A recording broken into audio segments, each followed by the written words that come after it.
नरेंद्र मोदी यांनी शरद पवारांवर टीका केली। भटकती आत्मा असं म्हणत पंतप्रधानांनी टीका केली आणि त्यानंतर त्यावर प्रतिक्रिया यायला सुरुवात झालेली आहे। पंतप्रधान नरेंद्र मोदी यांच्या टीकेनंतर प्रतिक्रिया यायला सुरुवात झालेली आहे। मोदींनी केलेली टीका आता विरोधकांच्या जिव्हारी लागली आहे।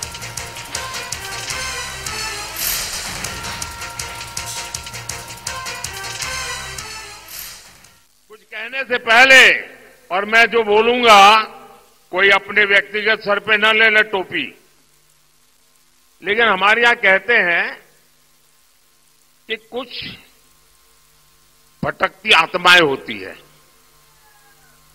जिनकी इच्छाएं पूरी नहीं होती, जिनके सपने अधूरे रह जाते हैं, वो आत्माएं भटकती रहती हैं और फिर खुद का नहीं हुआ तो औरों का भी बिगाड़ने में उनको मजा आता है। हमारा महाराष्ट्र भी ऐसी भटकती आत्माओं का शिकार हो चुका है। मोदी साहेब म्हणतात माझ्याबद्दल हा आत्मा तडफड चिंता तरी ठीक आहे, लोकांचे दुःख बघून तडफडतो आणि ते तडफडेल, त्याची काही मला चिंता नाही।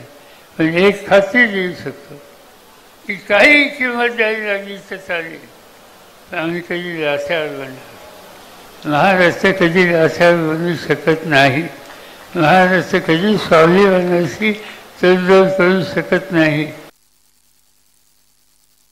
मोदींचा एक अतृप्त आत्मा आहे आणि तो आत्मा महाराष्ट्रात भटकतो आहे